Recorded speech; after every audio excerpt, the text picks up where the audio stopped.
it's Jonna, the Preppy Crafty Girl. Welcome to my channel, and today I'm going to show you how I curate for my junk journals and for my kits. And I have a list of items that I go through when I pull for my journals, and this one specifically is going to be for cookbook journals. If you're working on any kind of recipe journal or cookbook journals or anything like that, I'm going to give you my list for free. It's in the coffee shop listed below, and you can download that, of course, no charge. My gift to you for the new year, and maybe we can get some crafting done. And if you want to join in, I'm going to be working on these, and I will be using items I have listed. This is not an all-encompassing list. It's as much as I had. So if you can think of anything else that you could add, I would appreciate it by just going ahead and leaving a comment below and giving me some of your ideas as far as what you put in your cookbook or recipe journals, or what you'd like to see added into them. So let's get started. I'm going to clear my desk off, and then I'm going to work my list. So hold on one second. Okay, let's talk about substrates. So we are going to talk about different items that you can alter or use for your covers.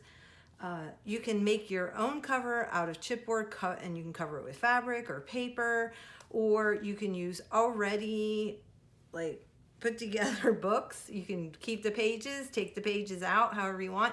You can alter it just as it is. If you do that, I would suggest you pull out some pages so that you don't get like a huge gator mouth from leaving everything in there. But you can choose from children's books. So here's this little golden book. It's a counting book, but it has like grocery images and shopping. So I thought that was cute.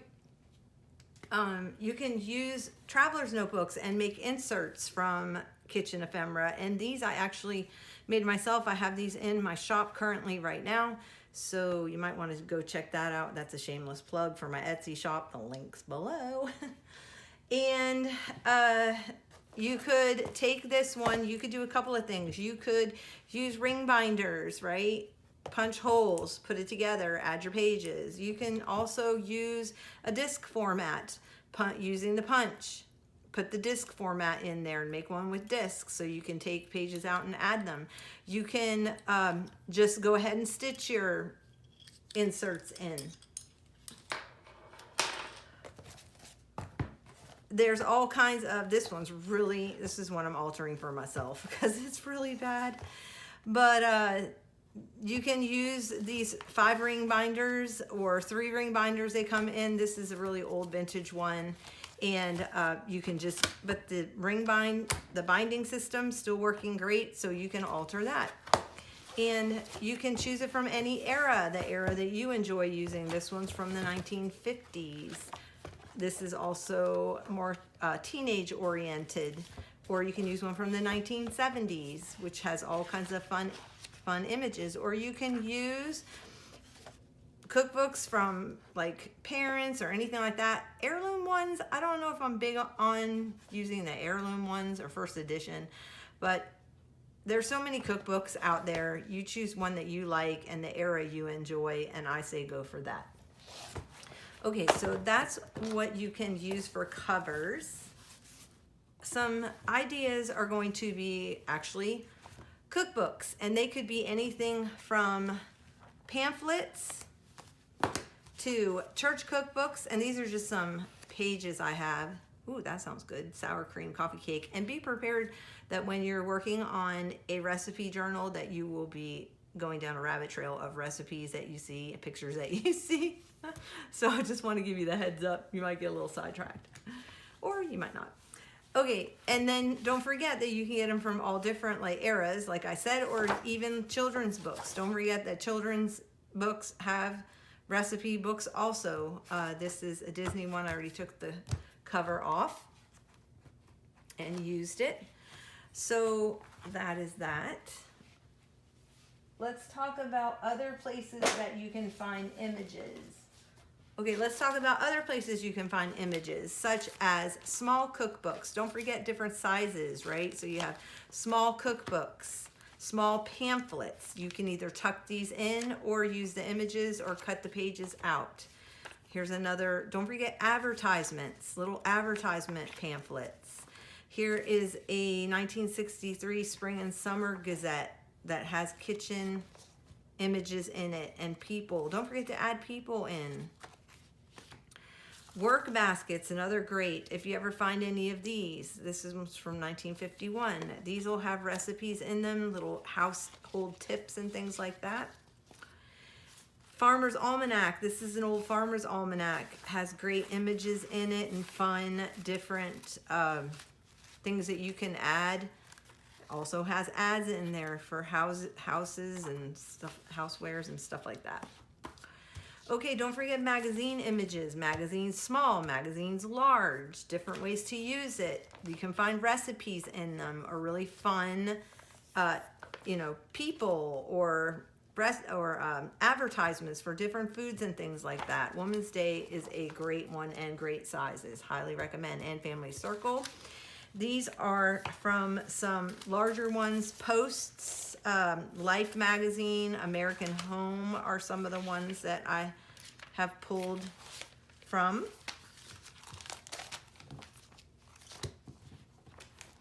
And don't forget even your newer magazines. Add those in. Add images of kitchens and tableware, tablescapes. Next, I'd like to talk to you about background pages and things that you can use. Plain scrapbook paper, printed scrapbook paper. Don't forget wrapping paper makes great background pages if you can find them in a kitchen theme or anything like that. You can also use, if you have any plans that have a kitchen in it. So this is a old floor plan. It has kitchen schematics in here.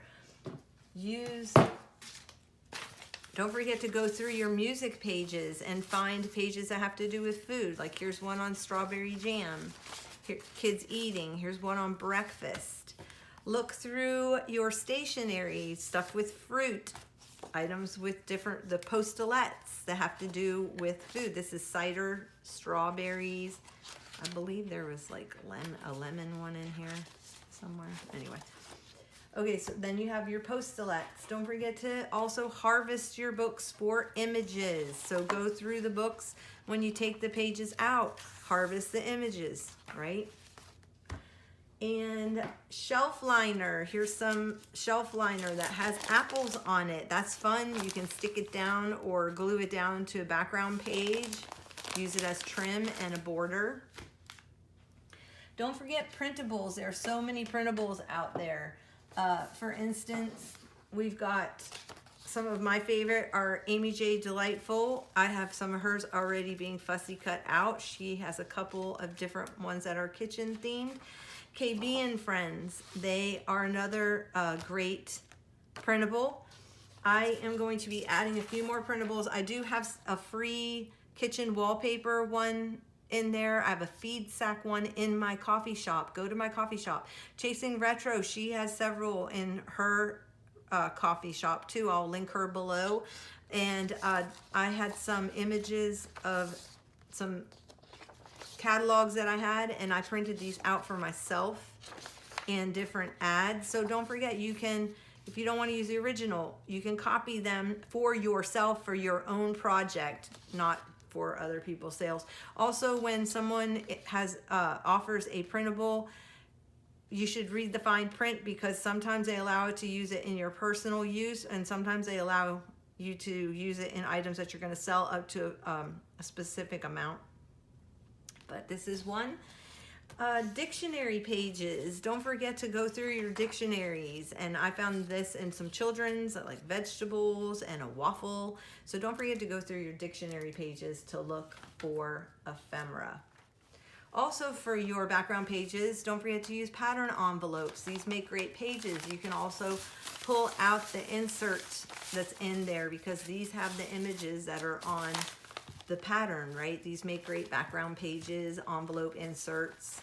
And don't forget to get actual patterns. This is Pennsylvania Dutch patterns, which has napkins, tablecloths, and different patterns that you'd see on kitchenware. Don't forget vintage wallpaper, either printables or actual vintage wallpaper borders that may be fruit themed, home themed, kitchen themed, anything like that. Those are fun. Let's talk about medium items. Medium items could be cards from games, flashcards that have to do with any kind of kitchen oriented, like this is good fresh plums and what I smell. So it could even be your senses, like what I see, what I taste. I have glassine sacks. This one actually is from Perkins that I asked her for an extra one. She gave me an extra one. And then I purchased these glassine bags. Don't forget envelopes. You may find shopping list envelopes out there, or you could alter your own envelopes. Don't forget pages in the cookbooks that you may be able to use, or any kind of receipt or couponing books. This was out of a coupon book. These were also file folders, so don't forget file folders. You can even alter file folders. These are an also great thing to use. Pull all those little freebie pamphlets, or when you're buying old cookbooks, pull the pamphlets out. So many people stick little pamphlets in. They're great for images. Coupons. Don't forget coupons. How about S&H green stamps or any kind of other food couponing, war rations, anything that has to do with food. Here's another game cards. You can alter, use the images on. Don't forget to punch out images out of magazines. Use your punches. These are really cute. This one I just kind of altered because I had a tiny little Campbell's soup can on it.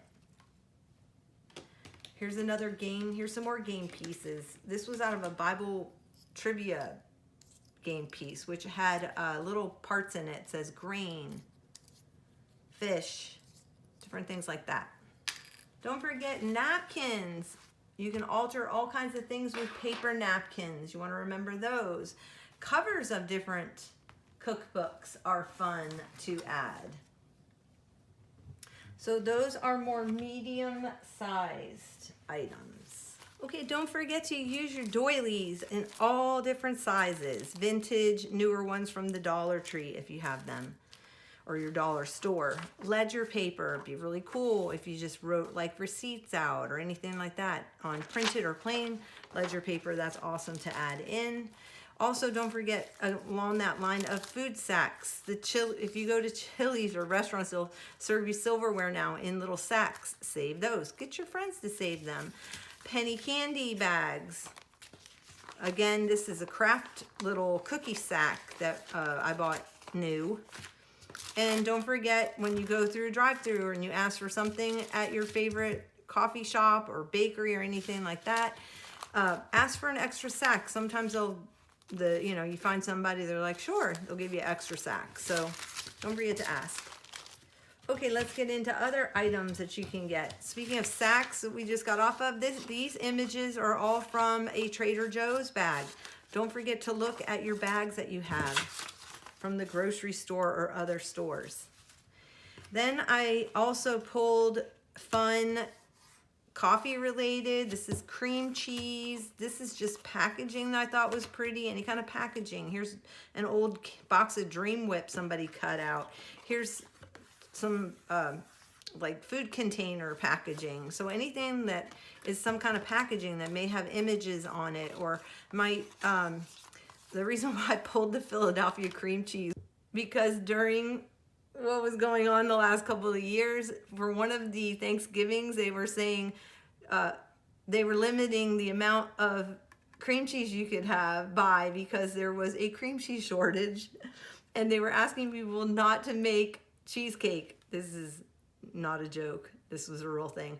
So anyway, I harvested off the cream cheese box. Okay, let's look at some other items that are in the medium range. So we've got printed recipe cards. These are Betty Crocker, from different eras, plain recipe cards.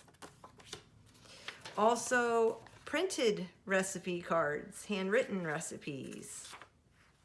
Recipes on interesting items like this. It has nothing to do with a recipe. Lots of different handwritten recipes are fun to add in. Newspaper clippings.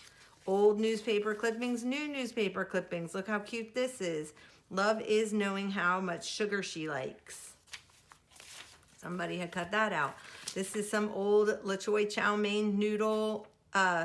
This is for crunchy chip cookies from La Choy. And here's another recipe. So when you buy those old cookbooks, shake them out. See what you can find in them. Here's an old Dream Whip insert. Here's chow mein. That must be the rest of that. Campbell's. Isn't it fun to go through these stacks? Here's someone cut this off of some kind of packaging for juicy meatloaf. Oh, they got it off of grape nut cereal. Those are always fun to use. You may have to trim them down a little bit better. Here's one off of the back of one of these Nabisco bacon flavored thins. So don't forget to go through that stuff. Next up, we're going to pull smaller items, and in this basket I have different items. So I've got guest checks and receipt books in different sizes. If you don't have a guest check, you may be able to get a printable, or this one was out of an ephemera pack I had. Library cards and library card envelopes. These are great, especially if you want to write what the cookbook was and the author, and slip recipes in them. Use them in your books.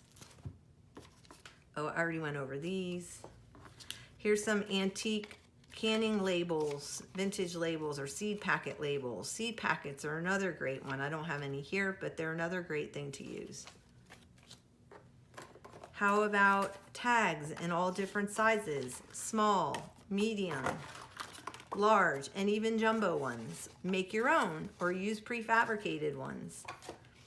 Coin envelopes, manila envelopes of all different sizes are awesome to fold in half and add to your journals, or use the smaller ones as tuck pockets, or you can add paper clips to them, make altered paper clips out of them. File folder, index cards. You can get the manufactured ones or you can make them yourself. How about family photos of sitting around, or kitchens or dining room tables or anything like that? Here's one with the cute little roosters on the wall. Boy, I bet you I know some people that would love to have those iron roosters. Milk bottle caps, soda bottle caps, any kind of fun vintage ephemera. I know Tim Holtz makes some of these. These are actually real ones, but Tim Holtz makes replicated milk bottle caps if you can't find the old ones. How about jewelry? This is some cherry pins. Little tiny vintage cookie cutters. Look how cute these are. Those would be cute hanging off. Use children's toys, little miniatures from children's toys. Here's a cooking sheet that you could easily add a ring to. And here is a cake stand with a cake on it. How about altering paper clips with some fabric and hang some dangles off of the end? And tape measure. This can easily be dyed, and this is fun because you could add a tape measure, put a measuring cup picture on there or whatever. How about going through that? So look through all of your small items and possibilities. Next up on the list are going to be textiles. Let's talk about textiles. How about feed sack? If you have any feed sack cloth or replicated feed sack or even printable feed sack. I myself have some, this actual pattern of feed sack in my shop for free in the Ko-Fi shop down below. You can use old yo-yos, make them yourself. How about napkins, fabric napkins and fun patterns? Look at these. These are so cute with the little farm.